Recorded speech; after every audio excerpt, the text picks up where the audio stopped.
Estos últimos días en Colombia se me hizo extraño que Alex tuviera la iniciativa de orar o de que juntos oráramos por esta nación, aunque estoy seguro que no fue Alex sino el Espíritu Santo que le indicó que lo hiciera. Y mientras lo hacía decía: Señor, gracias porque sabemos que esta palabra es una palabra que viene de tu corazón, porque durante estos últimos días ha estado pasando y ocurriendo cosas en nuestro país que han sido difíciles, y me puse a pensar.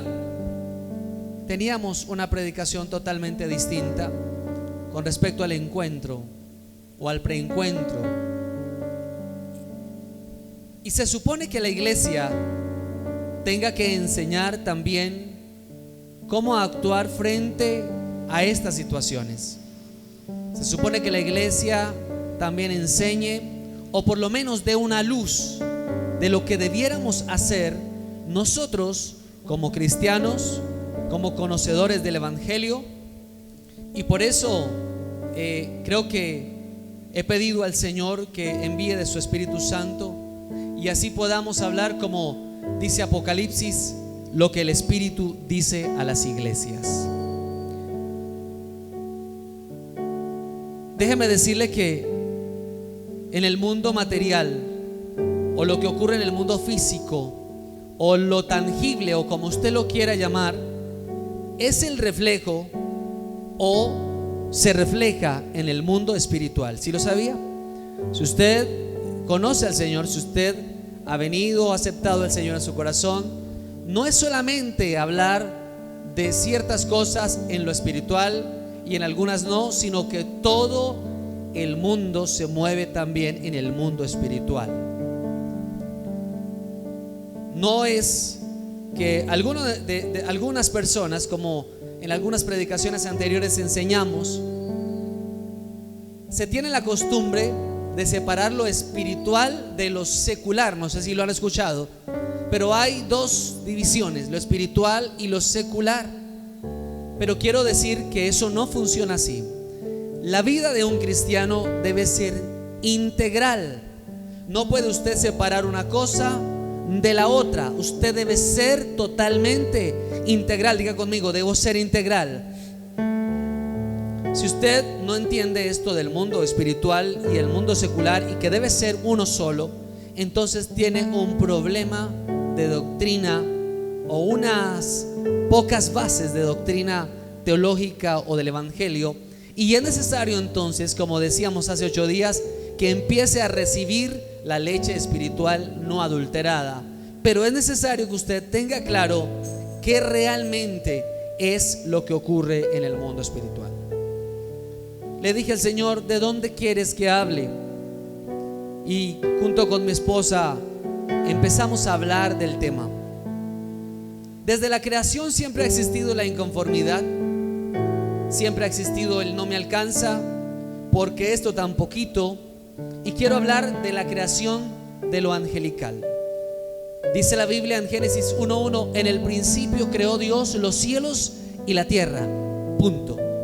En el principio creó Dios los cielos y la tierra. Punto. Del primer versículo al segundo versículo, según los estudiosos, según los teólogos, pasaron muchos miles o millones de años entre el primero y el segundo versículo. Y en el primer versículo creó Dios los cielos y la tierra, todo lo que hay en el cielo y todo lo que había en la tierra. Lo que hay en el cielo incluía crear los ángeles, arcángeles, querubines, serafines. Y creó Dios a un hombre que Ezequiel habla, no a un hombre, perdón, a un querubín, al que Ezequiel le dice un querubín protector, hermoso en todo su esplendor. Tenía todas las habilidades, todos los dones, tenía todos los regalos, tenía liderazgo, tenía un montón de cosas que tal vez pudieran ser envidia de otros, aunque por supuesto, supuestamente no habría envidia en ese momento. Y Isaías habla también de que él en algún momento se llenó de tantos y tantos compromisos, de tantas responsabilidades, que al final decidió poner su trono al lado del trono de Dios. Dijo: yo no quiero ser ya más súbdito de Dios, quiero pararme y poner un trono al igual que el trono de Dios, porque definitivamente a mí me copian los otros ángeles. Hay una manera de influir en ellos que si yo les digo que hagan, ellos van a hacer, y de tal manera entonces me voy a levantar y voy a ser como Dios.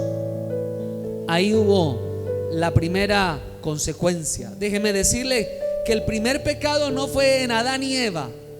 Si usted ya lo ha estudiado, el primer pecado no fue la desobediencia. El primer pecado fue la rebelión. Diga conmigo: rebelión. Ese fue el primer pecado. Se levanta este querubín o este arcángel y se levanta contra Dios, y entonces decide que ya no va a depender más de Dios, que ya no se va a someter más a la autoridad de Dios, y decide entonces crear la revolución. Y en ese momento es desterrado, es desechado, perdió todo lo que tenía, y entonces creó una maldición eterna, que ahora, antes Isaías lo llama la lumbrera de la mañana, y ahora se conoce como Satanás o como Lucifer. Si usted no había leído la escritura, puede buscarlo en Ezequiel, en Isaías, y también hay un complemento en Daniel. Pero es necesario que lo entienda de dónde viene la historia. Ahora, el segundo escenario se vive en el Edén. ¿En dónde? En el Edén. Entonces, antes de ser creado el hombre, Dios crea u organiza todo lo que estaba específicamente desordenado, porque el segundo versículo de Génesis dice: y la tierra estaba desordenada y vacía. Entonces empieza a ordenar todas y cada una de las cosas, y empieza a construir un hermoso lugar que se llama ¿cómo? Edén. El Edén, en alguna película estaba viendo y lo pintaban como una selva fea. No, el Edén realmente era un lugar hermosísimo donde su imaginación no alcanza a llegar. Usted no ha visto algo tan hermoso como el Edén. Todo era hermoso, todo era bello. Había toda clase de árboles, toda clase de animales. Ríos pasaban por el centro del Edén. Era todo cristalino. Era algo súper delicioso vivir en el Edén. Ahí estaba. Adán fue creado después de que se creara y se formara el Edén, un hermosísimo parque. Y entonces Dios le dice a Adán, ya después de que lo crea, lo pone en el huerto y le dice: Adán, mira todo lo que hay a tu alrededor. Todo esto es tuyo. Todo esto es tuyo. Por favor, cuídalo. Por favor, protégelo, guárdalo, lábralo. Mejor dicho, haz lo que quieras. Y te voy a decir, como todo es tuyo, de todos los árboles, dice, de todos los árboles podrás comer. ¿De cuántos? Dígale que está a su lado: de todos. De todos los árboles podrás comer. Solo te quiero hacer una recomendación. Pero del árbol de la ciencia del bien y del mal, por favor, no vayas a comer. Había otro árbol que se llamaba el árbol de la vida, y de ese Dios nunca le dijo hasta ese momento que no podía comer. Por tal razón el hombre vivía para siempre, vivía eternamente, y podía comer constantemente del árbol de la vida. Pero le dijo: no vayas a comer de un solo árbol, que es el árbol de la ciencia del bien y del mal. Eso fue lo que le dijo. Entonces, todavía recuerden, la historia solamente estaba ¿quién? Adán, no estaba Eva. La información fue antes de Eva. Por tal razón, ¿quién tenía que enseñarle a Eva? Que de todo árbol podía comer, pero del árbol de la ciencia del bien y del mal no debía comer. ¿Quién se lo debía transmitir? Adán debía enseñarle eso a su esposa. Y con esto quiero hacer un paréntesis, por favor. Le quiero decir a todos los hombres que hablen claro. Dígale que está a su lado, si es hombre, hable claro, por favor. Porque a veces no se habla claro y las mujeres pueden entender otra cosa que no es. Y de ahí es donde vienen la mala información, donde vienen los chismes, donde viene una comunicación mal dada. Y puede ser que al final de todo sea un teléfono roto. No sé si los esposos que están acá a veces dicen algo y su esposa entendió otra cosa, pero es porque probablemente el hombre no sabe hablar claro. Hable claro, hable claro. Hombre, usted debe transmitir una visión clara. Fíjese que Dios le dijo a Adán lo que tenía que hacer, y era la obligación de Adán transmitirle la visión a su esposa, el conocimiento a su esposa. Eso era lo que debía hacer. Por eso, siempre que damos consejos a las parejas matrimoniales o de noviazgo, siempre decimos, por favor, que el hombre tenga claro lo que quiere hacer con su vida, porque entonces podrá transmitir esa visión a su esposa y seguro llegarán muy lejos. Cuando el hombre no tiene una visión clara de lo que tiene que hacer, hay ciertas dificultades en el avance de todas las áreas en ese hogar, y vienen las dificultades en la economía, en las emociones, en la espiritualidad y en todo por cuanto exista. Así que usted como hombre debe tener una visión clara. ¿Cuántos hombres hay acá? Levanten sus manos. Yo declaro que usted tiene una visión clara. Amén. ¿Cuántos reciben eso? Ustedes tienen una visión clara y la tienen que transmitir de la mejor manera. Ahora, ya llega Eva a la escena. Fue creada Eva y entonces aparece en la escena, pero aparece también en el escenario el primer protagonista de la historia. ¿Quién? Satanás.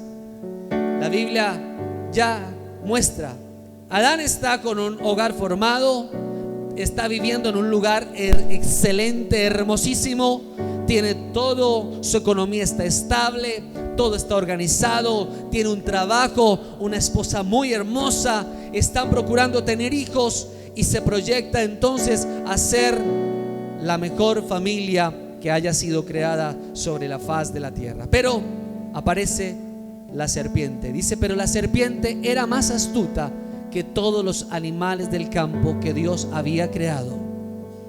Y le pregunta a Eva y le dice, con que Dios te dijo, no coman de todo árbol que hay en el huerto. ¿Qué fue lo que le preguntó Satanás? Con que Dios le dijo, no podrán comer de todo árbol que hay en el huerto. Y aquí es donde empieza el meollo del asunto. La primera cosa es que el diablo siempre va a confundir. Diga conmigo, confundir. A ver, es lo mismo si yo les voy a presentar dos escenarios. El primero, usted se acaba de ganar un premio y va a entrar a un supermercado, y yo le voy a decir, tiene una hora para que tome de todo lo que hay en el supermercado. Solo que un televisor de 60 pulgadas que está en el centro del supermercado y que está transmitiendo una publicidad del evento, ese no lo puede tocar. Pero de todo lo que hay en el supermercado usted puede tomar. La otra escena, yo le digo, usted se acaba de ganar un premio, tiene una hora para que coja lo que hay en el supermercado, pero no puede coger de todo lo que hay allí. Y no le especifico qué es lo que no puede coger. ¿Usted cómo se sentiría? ¿Cuál es más claro para usted? ¿Cuál información es más clara? La primera, que le dijo puntualmente, de todo usted puede tomar, menos de ese televisor que no puede coger. Así que usted sale como loco coge un carro gigante, arranca, porque en una hora es una hora, y echa de todo, echa, porque no se le prohibió ni echar neveras ni televisores. Yo creo que todo el mundo se iría para los electrodomésticos y luego dejaba lo último si le alcanza para las frutas y verduras, y eso quién sabe si echa eso. Pero usted toma eso porque usted lo tiene que claro. Quiero decirle que Dios siempre habla claro, nunca habla cosas de confusión. Todo es claro, diga conmigo, claro. Pero el que deja cierta confusión en el ambiente siempre es Satanás. Siempre va a tratar de decirle a usted: mire, más o menos, no le explico bien, pero mire, eso es Satanás. Satanás es experto en crear confusión. Le dice a Eva: con que Dios le dijo que de todo árbol no pueden comer. Esa no fue la orden de Dios. Dios le dijo: de todo árbol pueden comer, solo de uno no pueden comer. Pero él cambió la cosa, la volteó y empezó a enredar, a confundir, a transmitir una información que no era verídica. Porque quiero decirle que Satanás funciona desde hace 6,000 años hasta hoy de la misma manera, creando confusión. Ahora, si usted es de los que crea confusión en el ambiente, usted no es un emisario de Dios, es un emisario del diablo. Hoy les quiero decir, cuando estaba anoche cuando estaba orando por esta palabra, tal vez sentía que esta palabra probablemente iba a ser fuerte para algunos, pero el Señor me decía que tenía que decírselos, porque si no se los enseño hoy, entonces no tendré cómo yo defenderme algún día delante de Dios para decir: yo no enseñé esto bien, o sí enseñé esto bien. Pero el que genera confusión siempre va a ser Satanás.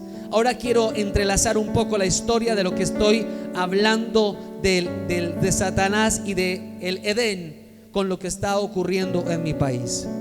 Yo quiero decirles que disfruto mi país, disfruto mi ciudad, disfruto lo que Dios me ha dado, pero cuando empiezan a decir en el ambiente: esto se va a poner feo, va a haber próximamente una explosión social, me dan unas ganas de irme, de dejar todo tirado, porque siento que se va a poner feo. Yo no sé si a usted le ha pasado, pero cuando empieza a generarse en el ambiente un montón de informaciones y empiezan a envenenar el corazón de las personas y empiezan a decir: estamos viviendo como un Venezuela, y perdónenme los venezolanos que ahora están acá, y están diciendo: y es que todo lo que está viviendo Latinoamérica y Colombia también va a caer en eso. Realmente es lo que el diablo quiere hacer en la mente de las personas: confundir. Y cuando usted confunde o se deja confundir, las cosas ocurren de la manera que usted está pensando. ¿Han escuchado la historia de un hombre que se levantó en un pueblito en la mañana y dijo: yo creo que hoy va a pasar algo? Y alguien lo escuchó y empezó a decirle: oiga, hoy va a pasar algo grave. Y se transmitió tanto la información que a las 6 de la tarde todo el mundo tenía claro una información: a las 7 de la noche va a ocurrir una catástrofe en este pueblo y todo se va a acabar. Todos empezaron a huir en sus carros, se estrellaron, hubo accidentes, se explotó la bomba de la gasolina por los accidentes que hubo, y al final de la noche hubo una catástrofe porque hubo una mala información. Transmisión de confusión es lo que el enemigo vino a dar, y usted no se puede prestar para eso como pueblo cristiano. Si usted ha creído en Cristo, sus palabras deben ser totalmente distintas. ¿Cuántos dicen amén? Ahora estamos viendo en Colombia que unos contra otros están peleando. Nuestro país está en un momento de terror. Mire, las últimas 3 noches o las 2, anoche no fue tan terrible, pero el jueves en la noche y el viernes en la noche recibíamos llamados de hermanos de la iglesia, tanto de Cali como de Bogotá, familiares llorando, todos diciendo: se me van a meter a la casa, me robaron, me hicieron esto. Yo no sé si ustedes tuvieron familiares a los que llamaron, pero eso parecía una película de búsqueda implacable. Cuando están hablando por teléfono en silencio: vienen aquí, ya vienen, se metieron, coja el palo, los cuchillos y salgan a correr y a pelear. Yo sentía eso, y claro, empieza la angustia a pasar, porque nosotros tenemos familiares en Bogotá y mis sobrinas que son como mis hijas, y sentía yo el dolor y la angustia del padre que no poder estar allí, ellas solas siendo mujeres en un lugar encerrado y sintiendo: se están metiendo a este lugar.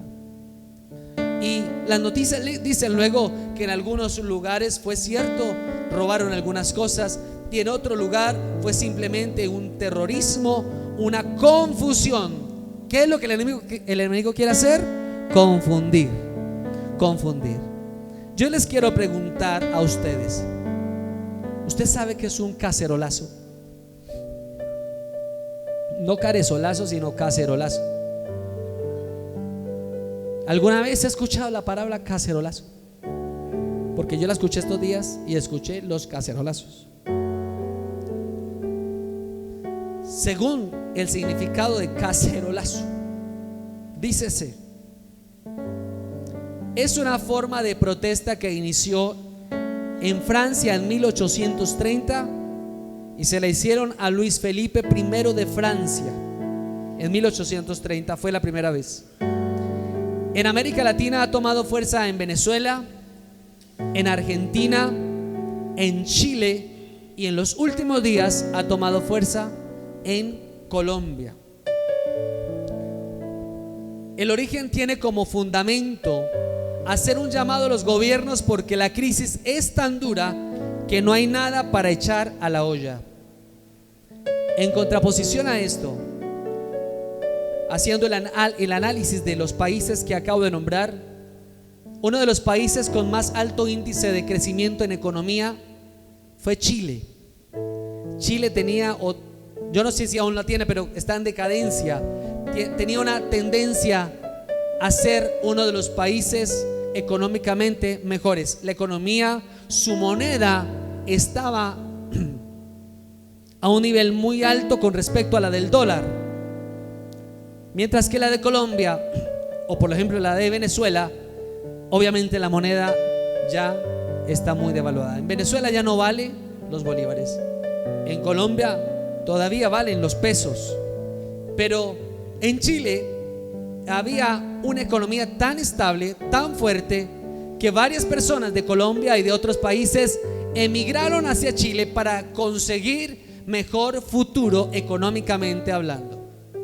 Y digo en contraposición a esto porque un país que se levanta en una economía tal, luego se refleja que sus ciudadanos se levantan en un cacerolazo en contra del gobierno y en contra de lo que estaba ocurriendo ahora. Yo quiero, por favor, que me entiendan esta prédica, porque no es nada político. Quiero hablarlo desde el punto de vista bíblico, porque al final de todo va a ser ese cierre así. ¿Por qué le digo a los jóvenes que se hagan aquí adelante? Porque la juventud hoy está haciendo cosas sin entender qué es lo que ha pasado, porque el que no conoce la historia tiende a repetirla. Y si usted no sabe qué es lo que ha pasado, qué es lo que ha ocurrido, para muchos todavía la información no es clara. Y quiero enseñarles esto porque es mi responsabilidad como pastor de esta iglesia y como siervo de Dios. En Argentina también se vivió eso. Los que son menores de 25 años tal vez no lo logren recordar y no lo van a saber, pero ocurrió algo, y fue que la economía de Argentina cayó a tal nivel que empezaron ya no a manejar la moneda, sino el famoso trueque. Hubo un tiempo en que se manejó el trueque. Usted tiene una cebolla y yo tengo tomates, por favor deme una cebolla, yo le doy un tomate. Usted tiene un pocillo, y empezaron con el trueque porque no había monedas. Eso salió en las noticias unos años atrás.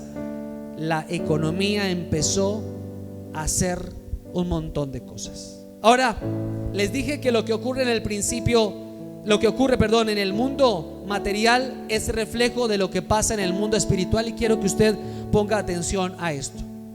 Golpear la olla con una cuchara son dos elementos que evocan comida, que se utilizan para la alimentación, pero que al sonar la olla con la cuchara o la cuchara con la olla, lo que produce es un ruido de hambre y escasez, lo que quiere decir que no hay nada para echar a la olla. Les había dicho esto anteriormente.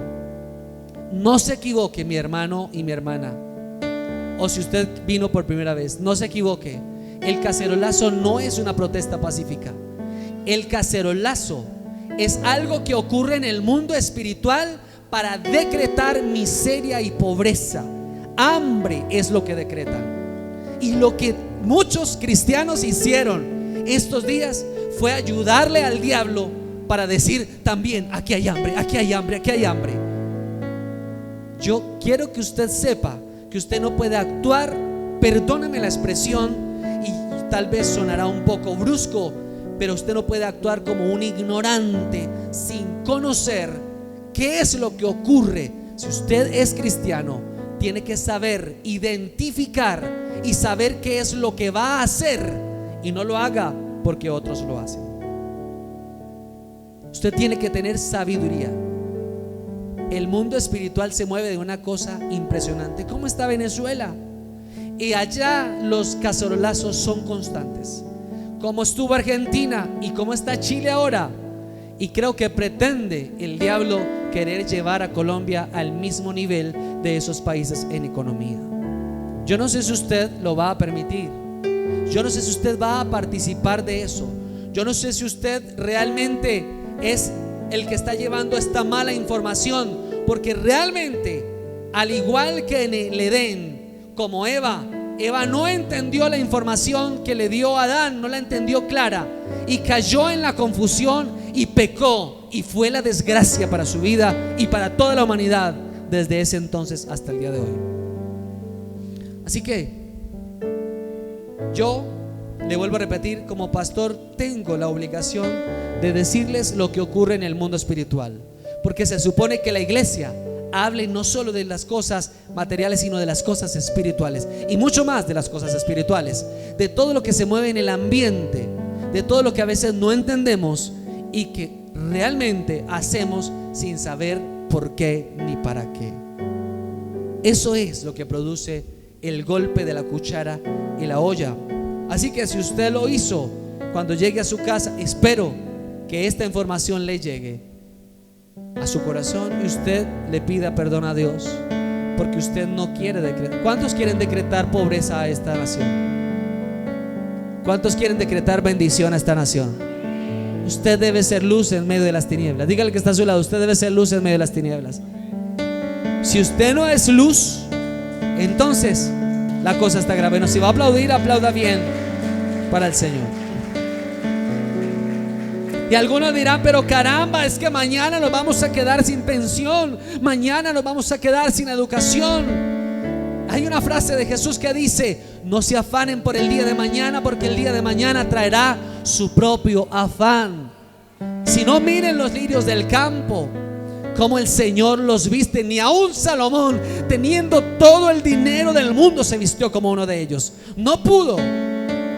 Pero si usted depende de Dios, no puede depender de un decreto humano. Usted depende de la providencia divina. Amén. ¿Sabe qué dice el salmista David? Dice: alzaré mis ojos a los montes, ¿de dónde vendrá mi socorro? Y luego dice: mi socorro viene de Jehová, que hizo los cielos y la tierra. De ahí viene nuestro socorro.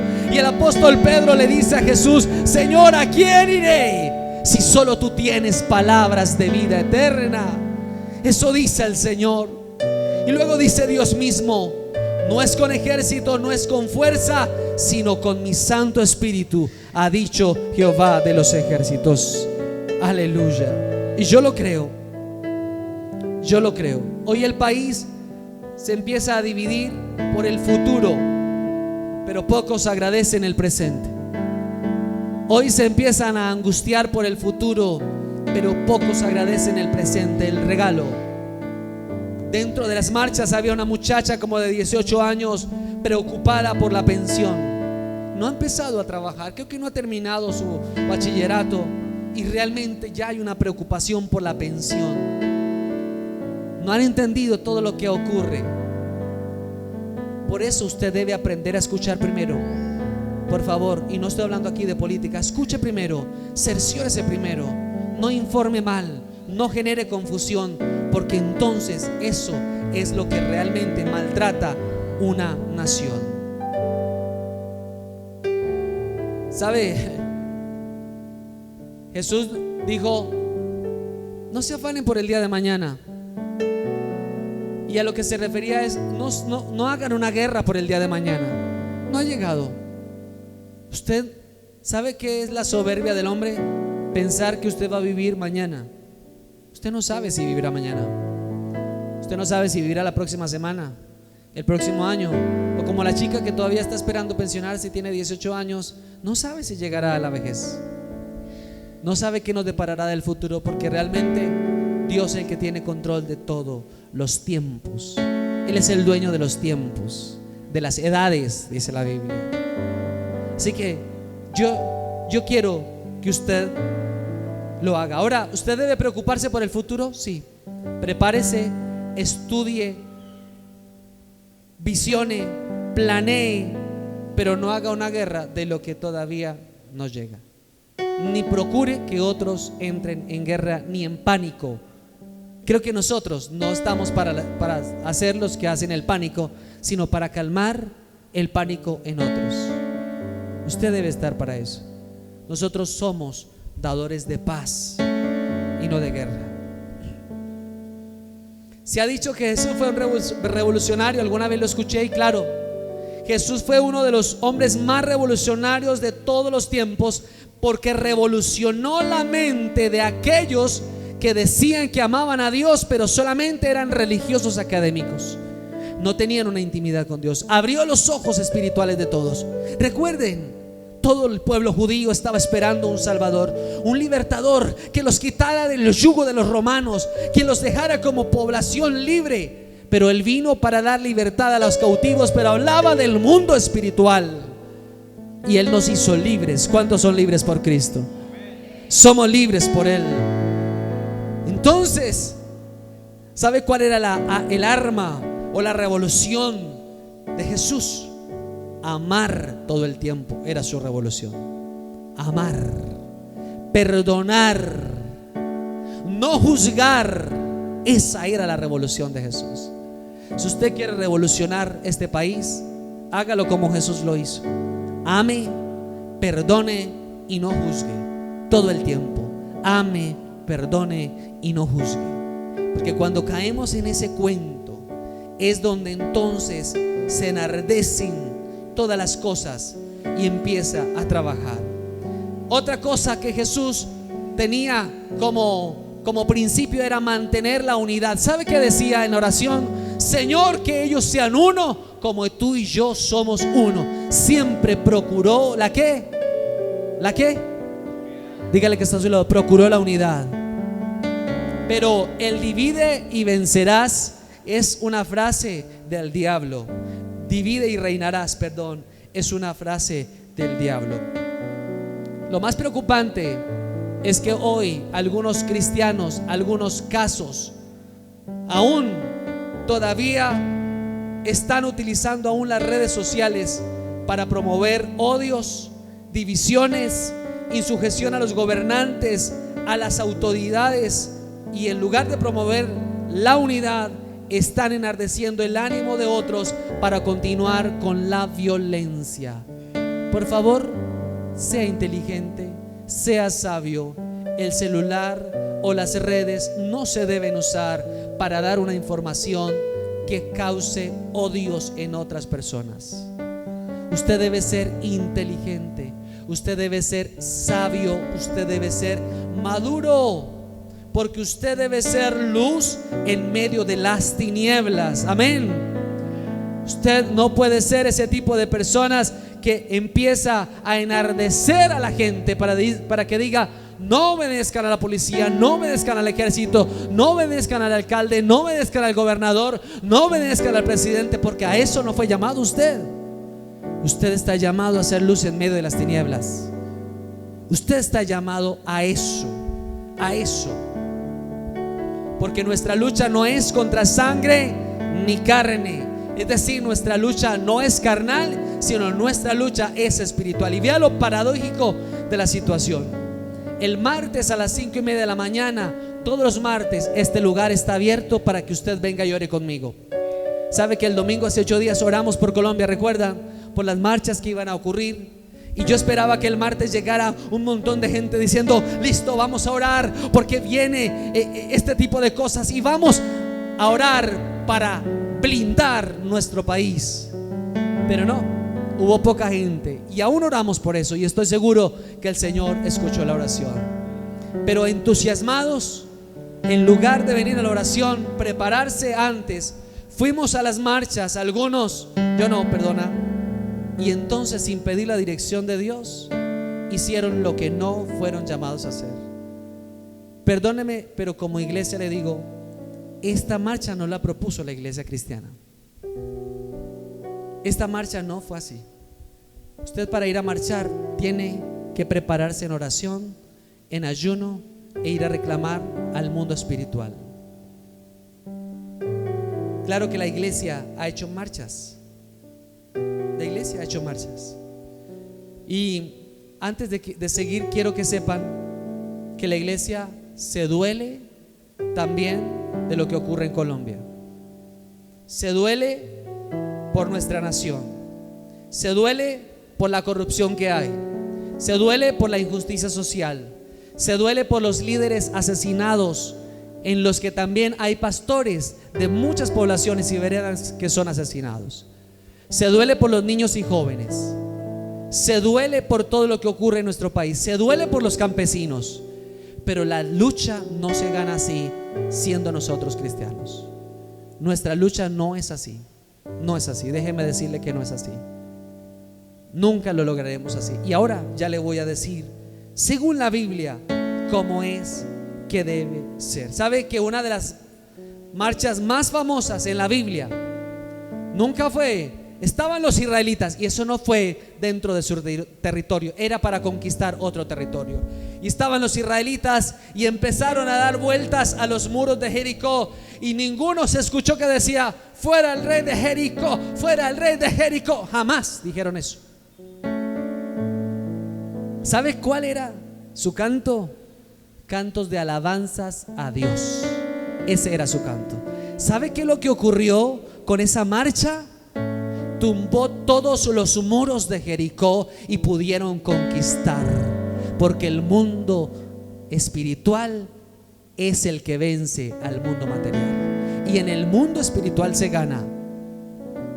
Para ganar en el mundo espiritual, esa marcha fue famosísima. Si usted la quiere leer, está en Josué. Marchando, bajó el mismo Jesús. Recuerdan que hace unos días les dije: y bajó el mismo Jesús, y era un hombre grande con una espada desenvainada, y le dice Josué: ¿y usted de parte de quién viene? ¿De nosotros o de ellos? No, de ninguno, porque yo soy el jefe de los ejércitos de Jehová del cielo. El príncipe, exactamente dice: el príncipe de los ejércitos de Jehová. Era el mismo Jesús. No es con que usted haga maromas, piruetas, gritos, arengas, coja piedras, eche bombas. No es así como se gana, no es así como se vence, no es eso. La iglesia ha propuesto varias marchas, pero siempre ha habido oración, alabanzas y ayuno. Y en las que se ha propuesto hacer, hemos triunfado. Hemos triunfado. Se produce un cambio cuando usted alaba al Señor y cuando usted reconoce que Él es el que puede vencer y tumbar todos los muros. Así que regresemos a la historia del Edén. La respuesta de Eva estuvo a medias, no fue específica. Cuando Satanás le dice: con que Dios les dijo. que de todo árbol lo pueden comer. Ella le dice, no, sí, mire, podemos comer del fruto de los árboles. No dice de todos, porque la palabra no nombra todos los árboles. Sí podemos comer del fruto de los árboles, no dice todos. Y sino que el árbol, un árbol que está en el centro, ya se me olvidó cómo es que se llama. No sé, un árbol que está en el centro, eso dijo Eva. No dice no sé, ¿no? Pero pues no nombra la palabra del árbol. ¿De qué árbol está hablando? De él dijo que no podíamos comer, así que no podemos comer. Y aparece la pregunta famosa de hoy y de hace 6,000 años: ¿y usted va a tragar entero? Así le dijo Satanás a Eva: ¿usted va a tragar entero? Pues lo que pasa que es mentira que se van a morir. Ustedes no van a morir, sino que sabe Dios que el día en que ustedes coman, sus ojos serán abiertos y entonces serán como Dios, conociendo el bien y el mal. ¡Ah! Caramba, abrieron los ojos y vieron todo lo que había, el bien y el mal. ¿Y qué les sirvió de todo eso? Lo único que trajo para sus vidas fue maldición. Lo que trajo para su vida fue destierro. Lo que trajo para su vida fue muerte. Y sabe, por misericordia, dice que los echó Dios del huerto del Edén, los echó y puso un ángel con una espada desenvainada por si alguien quería meterse, porque no sea que vayan y coman del árbol de la vida. Fíjese, al principio no se las había prohibido, pero ahora estaba prohibido. Y no fue un castigo, fue por misericordia. ¿Usted se imagina vivir eternamente en esta miserable carne, sufriendo todos los días? Miles de años viviendo en una condición precaria, porque eso no era lo que Dios quería. Ahora no iban a comer del árbol de la vida, por eso iban a morir. Por eso Dios les dijo: si ustedes comen, mueren, ya no pueden vivir. Y eso es lo que trae el pecado, la desobediencia. Eso es lo que trae. La mala información genera en nosotros un caos. Si usted no tiene algo claro para decir en las redes sociales, no lo diga, por favor. Si usted no tiene todos los argumentos, no lo diga, por favor. Porque es que en las redes sociales se hacen juicios sin jueces. Y yo me he visto todos estos tiempos. Mire, yo también tengo mis tendencias políticas y también me apasiona en algún momento, pero nunca influyo en otros ni en las redes sociales para decir, mire, y generar odios, que es lo que no se puede hacer. Y la iglesia no puede caer en ese cuento, porque fíjese, antes el país estaba entre liberales y conservadores y eso era una guerra total, ¿recuerdan? Ahora algunos son Centro Democrático, algo otros son de Colombia Humana, algo otros son Alianza Verde, algo otros son conservadores, algo otros son liberales, algo otros son Polo Democrático, ahora otros son Colombia Justas. Y entonces, ¿usted de qué lado está? Usted puede tal vez tener una tendencia política, pero no se puede olvidar que usted es cristiano y que usted es luz en medio de las tinieblas. Usted no puede olvidarse que usted es cristiano. Por favor, yo le pido que no se distraiga. Usted debe seguir siendo cristiano. Dígale que está a su lado: usted debe seguir siendo cristiano. Su bandera no puede bajar y la bandera es Cristo. Eso no puede cambiar, mi hermano, mi hermana, joven. No puede cambiar. Las banderas no pueden cambiar. Las banderas del Evangelio son de Cristo. Y Él vino para dar vida y vida en abundancia. Él vino para traer paz. Él vino para traer perdón. Él vino para traer unidad. ¿Sabe? Yo no soy adepto de Guillermo Alfonso Jaramillo, que es el alcalde de Ibagué, pero lo respeto. Agradezco a Dios por lo que ha hecho. Agradezco por lo que ha construido. Pero nunca me verán poniendo en Facebook o en las redes sociales incriminándolo, diciendo, y yo no sé si tendrá o no tendrá, porque no es mi deber investigarlo a profundo a ver qué tan corrupto o no sea. Sencillamente es una autoridad impuesta por Dios, sea de izquierda, sea de derecha. Es una autoridad impuesta por Dios. Usted no puede sugerirle a otro que sea insujeto a las autoridades, porque la Biblia habla de esto. Dice porque Dios es el que quita y pone reyes. ¿Usted lo sabía? Dice la Biblia: sométase toda persona a las autoridades superiores, porque no hay autoridad sino de parte de Dios, y las que hay por Dios han sido establecidas. Todas. Fíjese, ganó en Bogotá Claudia López. No es de mi agrado, pero oramos, y la iglesia debe orar para que ella pueda tener sabiduría para gobernar ese pueblo. David tuvo varias oportunidades para matar a Saúl, y la frase de David fue: no voy a tocar al ungido de Jehová. No lo voy a tocar. Puede ser el peor rey, puede ser el peor alcalde, el peor presidente. Usted no está llamado a eso. Usted está llamado a vencer en el mundo espiritual. Usted está llamado a vencer en el mundo espiritual. Por favor, sea sabio. Les quiero hacer un recuento, porque usted dirá: bueno, ¿y entonces qué hay que hacer? Primero, hay que vivir en santidad. Diga conmigo: hay que vivir en santidad. Segundo, hay que vivir en fidelidad a Dios. Y tercero, hay que prepararse para influir aún desde el gobierno. José lo hizo.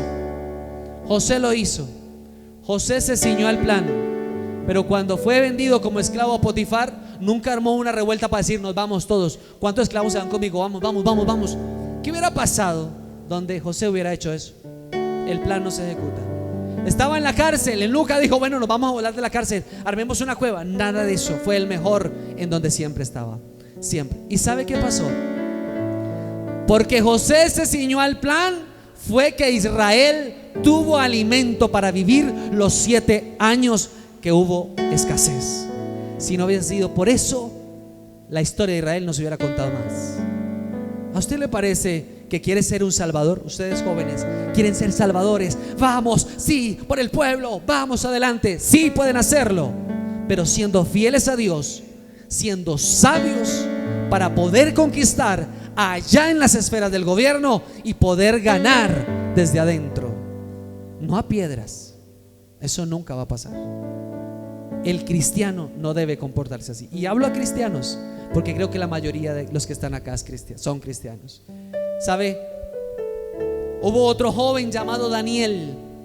Daniel estaba viviendo en esclavitud. Escúchalo bien: esclavitud. Habían sitiado la ciudad, se habían llevado a todos, y había jóvenes. Dentro de ellos sacaron a Daniel, un hombre que estaba lleno de gracia y de sabiduría. Diga conmigo: gracia y sabiduría.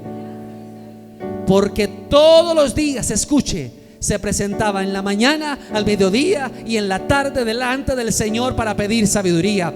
Fue primer ministro en Babilonia. Eso pasó.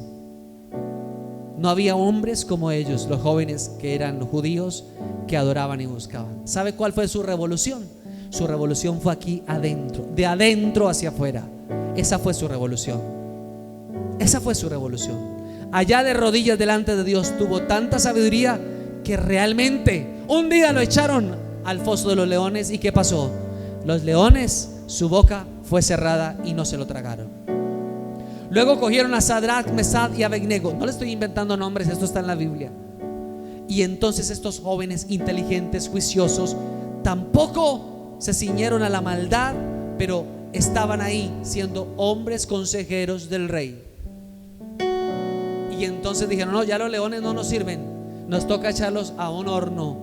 Y bueno, pongan por favor el horno caliente los 7 veces más de lo acostumbrado. Echaron a los 3 muchachos allá, y la Biblia dice que luego el rey vio, y a través de la llama se veían 4 hombres, y el cuarto parecía el hijo de los hombres. Era Jesús mismo el que estaba ahí. Y le dice: bueno, Sadrach, Mesach, salgan de allá porque tampoco funcionó esto. Salieron, y dice la Biblia que ni la ropa olía a humo. Ni siquiera eso afectó. Si a usted le preocupa su ropa, ni siquiera eso le va a afectar. Ni siquiera va a oler a feo. No. Pero todo fue porque fueron sabios. La revolución se llevó aquí, mi querido. Se llevaron de rodillas delante de Dios. Esa es la revolución que produce un cristiano, no es otra. Ahora, está Esther, una mujer que estaba en esclavitud en la época del rey Asuero.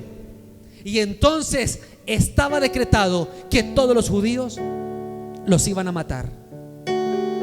A todos. Por favor, no se me despisten. A todos. Estaba el decreto, todos los judíos tienen que morir. Y la reina Esther fue y ayunó y oró y pidió sabiduría, y por esa razón salvó a su pueblo. Así es que se salva un pueblo. ¿Cuántos dicen amén? No se salva de otra manera. No se salva de otra manera. Si usted quiere salvar a Colombia, y si usted que le dice a mí no me importa eso, yo sigo con mis ideales, pues seguirá usted siendo entonces un emisario del diablo. Yo le estoy dando un consejo que viene de parte del cielo. No soy yo, se lo aseguro. No tenía ni idea que iba a predicar esto hoy. Lo tomé, lo escribí. Creo que cada frase me la dictó el Señor. Si usted quiere salvar al pueblo, tiene que ir delante de Dios para luego presentarse delante del rey. La reina Esther se presentó, hizo un banquete ante el rey, con sabiduría actuó. Ella nunca dijo: Mardoqueo, ¿cuántos hay para ir a defender? Vamos a hacer una marcha, cojamos cuchillos, piedras y matamos a ese rey. Y decía Naamán, que me cae como... Nunca hizo eso. Naamán murió por la misma horca que había hecho para Mardoqueo, para un judío. Salvó al pueblo con oración y ayuno y con sabiduría. Diga conmigo: sabiduría. Por favor, sea inteligente. Ahora, ya para terminar, Esdras, Zorobabel y Nehemías, estando en esclavitud, uno reconstruyó el templo, otro reconstruyó el culto, la adoración, y otro reconstruyó los muros de Jerusalén. Todos a favor del pueblo. Todo se hizo a favor del pueblo, pero jamás, escuche, y todo fue financiado por los reyes que los tenían como esclavos. Jamás hubo una revolución. Ni siquiera Nehemías, que era copero del rey, atrevió a echarle veneno al rey para matarlo. Jamás. Solamente siempre tuvo un plan en oración y ayuno, y se llevó de una manera espectacular, dando como resultado que muchos volvieron, tuvieron seguridad, tuvieron bendición, tuvieron paz. Así se gana una batalla. Así se gana una batalla. Realmente se gana no confundiendo. Aprenda a decir las cosas claras. No confunda, no invente, no reenvíe cosas que usted no sabe si son o no son verdad. Hace unos días enviaron un video de el ejército, y con el respeto que está aquí Luis, y entonces un camión del ejército llevando supuestamente unos delincuentes para ir a echar piedra. Luego salió lo que había pasado, y eso todo lo transmitieron. Mire, el gobierno tratando de hacer lo malo para después echar la culpa al pueblo. Era unos vecinos que el ejército en el toque de queda recogió en su camión para llevarlos a su casa. Pero no, usted no se toma la delicadeza de averiguar, sino que por el odio que siente. Fíjese, perdóneme, y yo como cristiano le voy a exhortar ahora: usted no debe odiar a ninguno, ni a ningún político tampoco. Hay gente que odia a Uribe, todavía lo odia, lo detesta, le echa la culpa que mataron a Gaitán y todo. ¿Cuánto hace que ocurrió? ¿Sabe? Nuestra guerra lleva más de 70 años. Nuestro país en guerra lleva más de 70 años. Y no había nacido este hombre. Pero siempre habrá algo para enardecer los ánimos de la gente. Usted no se puede prestar para esto. No se puede prestar para esto, por favor. No se presta. Si usted va a escribir algo, le recomiendo, si usted es de esta iglesia, si usted va a escribir algo en Facebook, por favor comparta un mensaje de amor, un mensaje de esperanza, un mensaje de unidad. Por favor, yo les quiero dar este consejo. Les ruego, sea luz en medio de las tinieblas. No sea de los que confunde, no sea de los que atonta, no sea de los que levanta el ánimo del que no puede ni pensar. Porque hubo gente que protestó en la marcha diciendo: protesto porque nunca me han sacado en las noticias. Eso era la razón de la protesta. y gente que no tenía clara ni siquiera la situación. Yo le voy a invitar a que se ponga sobre sus pies.